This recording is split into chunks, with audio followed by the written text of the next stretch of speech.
రేపు 8 బుధవారం పసుపు డబ్బాలు ఇది వేయండి చాలు. ఇంట్లోకి డబ్బు వస్తూనే ఉంటుంది. లక్ష్మీదేవి తిష్ట వేసుకొని కూర్చుంటుంది. మీకు కావలసినంత ఐశ్వర్యాన్ని ఇస్తుంది. మీ ఇంట్లో అద్భుతాలు జరుగుతాయి. పసుపు లక్ష్మీదేవి స్వరూపం, అలాగే గణపతి స్వరూపం కూడా. అందుకే పసుపును దాచుకునే పసుపు డబ్బాలో బుధవారం రోజు ఇది ఒక్కటి వేయండి చాలు. ధనానికి ధనం వస్తుంది. ఇంట్లో అందరికీ కూడా బాగుంటుంది. కనుక బుధవారం రోజు కొన్ని నియమాలను ఆచరించుకుంటూ ఈ పరిహారం చేసుకోండి. చాలా అద్భుతమైన ఫలితాలు వస్తాయి. ఇది చాలా చిన్న పరిహారం, కానీ ఫలితం మాత్రం చాలా అద్భుతంగా ఉంటుంది. ఎందుకంటే పసుపు లక్ష్మీదేవి స్వరూపం. పసుపుతో ఏ పరిహారం చేసుకున్నా బాగా కలిసి వస్తుంది. పసుపుని ఏ డబ్బాలో పడితే ఆ డబ్బాలో స్టోర్ చేయకూడదు. ప్లాస్టిక్ లేదా స్టీల్ డబ్బాలో మాత్రమే స్టోర్ చేసుకోవాలి. రాగి, ఇత్తడి డబ్బాలలో పసుపును స్టోర్ చేయకూడదు. అలాగే పసుపు డబ్బాను, ఉప్పు డబ్బాను ఎప్పుడూ కూడా వంటగదిలో పక్కన పెట్టకూడదు. విడివిడిగా పెట్టుకోవాలి. ఇక ప్రత్యేకంగా బుధవారం రోజు పసుపు డబ్బాలో ఇదొక్కటి వేస్తే చాలు. మీకు ఉండే ధన సమస్యలన్నీ కూడా పోయి ధనం వస్తూనే ఉంటుంది. లక్ష్మీదేవి అనుగ్రహం కలుగుతుందని శాస్త్రాలు చెప్తూ ఉన్నాయి. మరి ఇంతకీ బుధవారం రోజున పసుపు డబ్బాలో ఏం వేయాలి అనే విషయాన్ని ఇప్పుడు ఈ వీడియోలో వివరంగా తెలుసుకుందాం. అంతకన్నా ముందు వినాయకుడి పెళ్లికి 1000 విఘ్నాలు అనే సామెత ఎలా వచ్చిందో తెలిపే పురాణ కథను విందాం. వినాయకుడు తన తమ్ముడైన సుబ్రహ్మణ్యేశ్వర స్వామి పెళ్లి చూశాడు. మహా అందంగా అలంకరించిన తమ్ముడిని చూశాడు. అసలే అందగాడు సుబ్రహ్మణ్యేశ్వర స్వామి. పెళ్లి కొడుకు ఆకారంలో ఇంకా అందంగా ఉన్నాడు.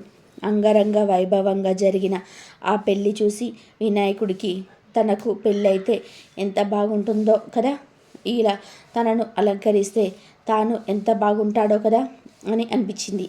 వెంటనే అమ్మాయిన పార్వతమ్మ దగ్గరికి వెళ్ళాడు. దగ్గరికి వస్తున్న పెద్ద కొడుకును చూసి తను ఏదో అడగడానికే వస్తున్నాడు అనుకున్నది పార్వతమ్మ. అప్పుడు వినాయకుడు పార్వతీదేవిని, అమ్మ నాకు పెళ్లి చేయండి, ఇంకా నాకు పెళ్లి చేయలేదు, అందరి పెళ్ళిళ్ళు అయిపోతున్నాయి అని అడిగాడు.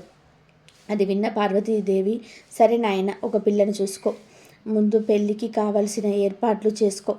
పెళ్లి చేయడానికి ఎంతో సమయం పట్టదు, కానీ పెళ్లి ఏర్పాట్లు చేసుకోవాలి అని చెప్పింది. సరే అని వినాయకుడు తల్లి అంగీకారంతో ఎంతో సంతోషించి బయటకి వచ్చాడు. పెళ్లి ఏర్పాట్లు చేయడం ఎలా అని ఆలోచిస్తూ అటు ఇటు చూశాడు వినాయకుడు. ఆ పరిసర ప్రాంతాలలో వినాయకుడికి ఒక కోడి కనిపించింది. ఆ కోడి దగ్గరికి వెళ్ళి, వినాయకుడు, నేను వివాహం చేసుకోదలిచాను. అందుకు చేయవలసిన పనులు చాలా ఉన్నాయి. మొదటి పనిని నీకే పురాయించాలని అనుకుంటూ ఉన్నాను. శుభప్రదంగా మొదటిగా పెళ్లి కూతురికి పెళ్లి చీరను నేయించాలి అని అనుకుంటూ ఉన్నాను. నీవు పద్మశాలీలు ఉండే శాలీపేటకు వెళ్ళి కొత్త చీరలు నేచే వారి చేత ఒక కొత్త కోకను తీసుకొనిరా అని చెప్పాడు. వినాయకుడి పెళ్లి వార్త విన్న ఆ కోడి మిక్కిలి సంతోషంతో పరిగెత్తుకుంటూ కొత్త కోక అని అరుస్తూ వెళ్ళింది. ఆ తర్వాత వినాయకుడి పెళ్లి కాలేదు, కానీ ఈ కొత్త కోక అనే అరుపు మాత్రం కోడి ఇప్పటికీ అరుస్తూనే ఉంది. అంతవరకు కోడికి కూత లేదు. అంటే ఇప్పుడు మనం వినే కుక్కరొక్కో అనే కూత అసలైతే కొత్త కోక అన్నమాట. అప్పుడు వినాయకుడు చెప్పిన కొత్త కోకను మర్చిపోతానేమో అని కొత్త కోక అని అరవటం మొదలుపెట్టిన కోడి ఇప్పటికీ అరుస్తూనే ఉన్నది. ఎప్పటికైతే కోడి అరుస్తూనే ఉంది. ఇక ఆ తర్వాత అక్కడికి ఒక పొట్టేలు వచ్చింది. పొట్టేలును చూసిన వినాయకుడు తన పెళ్లి విషయం చెప్పి, ఓ పొట్టేలా, నీవు కంసాలి దగ్గరికి వెళ్ళి మంగళసూత్రాలు పట్టుకురా పెళ్లి కూతురికి అని చెప్పాడు. అలా వినాయకుడు అందుబాటులో ఉన్నవారికి తలా ఒక పని చెప్తూ ఉన్నాడు. ఈ పొట్టేలు కంసాలి దగ్గరికి వెళ్ళిపోయింది. మంగళసూత్రాలను తీసుకుంది. ఆ మంగళసూత్రాలను నోటితో పట్టుకొస్తూ ఉండగా అదెక్కడో జారిపోయింది. వాటి కోసం తన తలను వంచి వెతుకుతూ ఉంది. అలా పొట్టేలు ఇప్పటికీ కూడా వెతుకుతూనే ఉంది. అందుకే పొట్టేలుకు కింద చూపే తప్ప పై చూపు ఉండదు. వినాయకుడు పెళ్లి కోసం మొదలుపెట్టిన గొర్రె కింద చూపు ఇప్పటికీ అలాగే ఉండిపోయింది. అక్కడి నుండి వినాయకుడు కాస్త ముందుకు వెళ్ళి ఒక్కొక్కరిని చూస్తూ ఉన్నాడు. 3 నెలల చంటి పిల్లవాడిని ఉయ్యాలలో చూసిన వినాయకుడు చిన్నారిని సమీపించి, ఒరేయ్ నేను పెళ్ళి చేసుకోవాలనుకుంటున్నాను. నా పెళ్ళికి నీవు ఉండ్రాళ్ళు చేయాలిరా అన్నాడట. సరేనని ఆ పిల్లవాడు తనను 2 చేతులను కుడుములు చేస్తున్నట్టుగా, గుండ్రంగా లడ్డూలు చేస్తున్నట్టుగా ఆడించాడు. 3 నెలల పతి బిడ్డ అప్పట్నుంచి కుడుములు చేస్తూనే ఉన్నాడు. ఇది అయ్యాక కొంచెం ముందుకు వెళ్తే వినాయకుడికి ఓ ఏనుగు కనిపించింది. వినాయకుడికి, ఆ ఏనుగుతో నన్ను నీ మీద ఎక్కించుకో, మనమిద్దరము ఊరేగింపుకు వెళ్దాం, నేను పెళ్లి కూతుర్ని వెతుక్కుంటూ ఉంటాను, పెళ్లి ఏర్పాట్లన్నీ కూడా పూర్తి కావస్తున్నాయి అని అన్నాడు. ఆ మాటలు విని ఏనుగు వినాయకుడితో, బాబోయ్ నువ్వు చాలా బరువు, నీ ముఖం నా ముఖం ఒకేలాగా ఉన్నాయి, అంత బాగోలేదు, నేను నిన్ను ఎక్కించుకోను అన్నది. ఆ మాటలు విని, అవురవురా, నీవు నన్ను ఎక్కిరిస్తావా, మందబుద్ధివైపోతావు, ఇంకెప్పటికీ కూడా నీకు తెలివి ఉండదు, నడక తప్పిస్తే నీవు ఎందుకు పనికి రావు అని చెప్పి కోపంతో శపించాడు వినాయకుడు. ఆ తర్వాత అక్కడి నుండి కాస్త ముందుకెళ్ళాడు. ఒక గాడిద ఆ మార్గంలో కనిపించింది. పెళ్లి చేసుకోవాలని తొందరలో ఉన్న వినాయకుడు గాడిద వద్దకు వెళ్ళి, నన్ను నీ మీద ఎక్కించుకో, నేను వెళ్ళాలి అని అడిగాడు. దానికి గాడిద, నువ్వు చాలా బరువు, నేను మోయలేను అంది.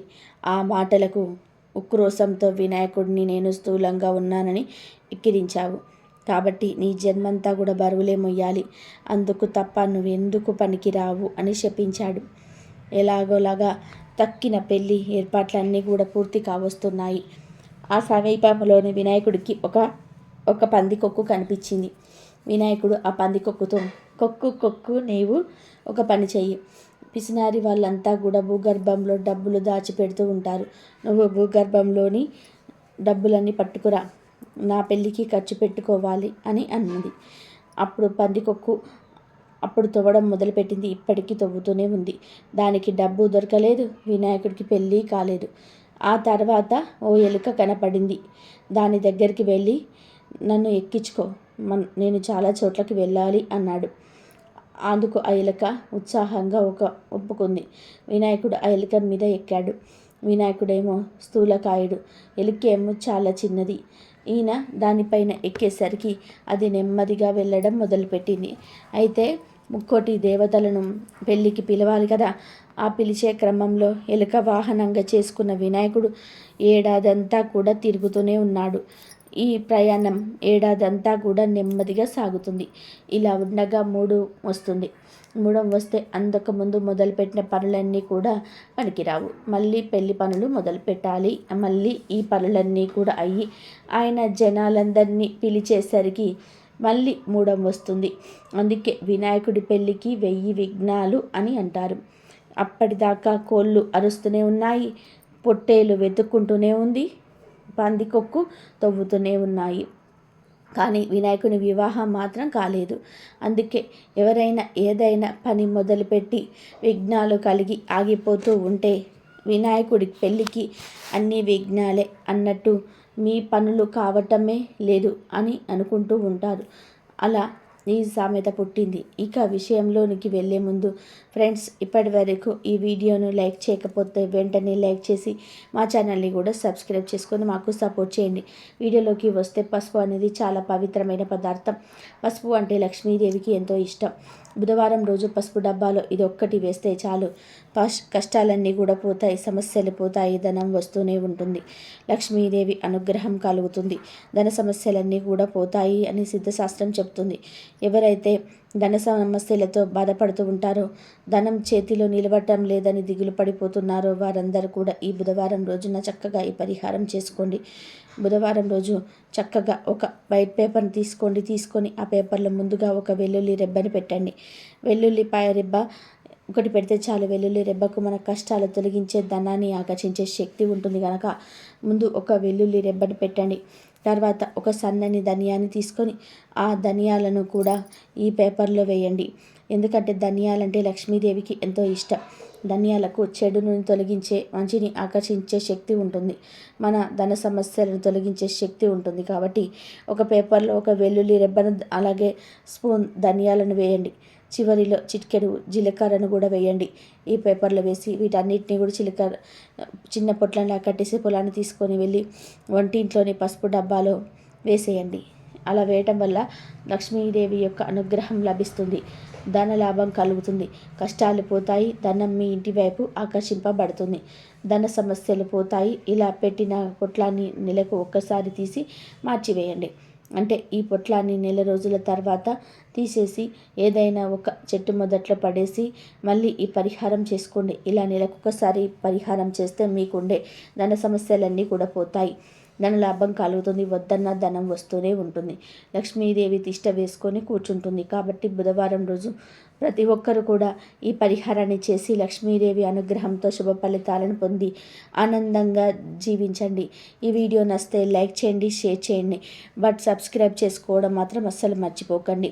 కాబట్టి నెలకోసారి ఇలా కనుక చేసినట్లయితే మీకున్న ధన సమస్యలన్నీ పోతుంది, ధన లాభం వద్దన్న ధనం వస్తూనే ఉంటుంది, లక్ష్మీదేవి తిష్ట వేసుకొని కూర్చుంటుంది. కాబట్టి బుధవారం రోజు ప్రతి ఒక్కరు కూడా ఈ పరిహారం చేసి లక్ష్మీదేవి అనుగ్రహంతో శుభ ఫలితాలను పొంది ఆనందంగా జీవించండి. ఇదండి ఈ వీడియో కనుక మీకు నచ్చినట్లయితే ప్లీజ్ లైక్ చేయండి, షేర్ చేయండి, సబ్స్క్రైబ్ చేయండి. మరొక మంచి వీడియోతో మళ్ళీ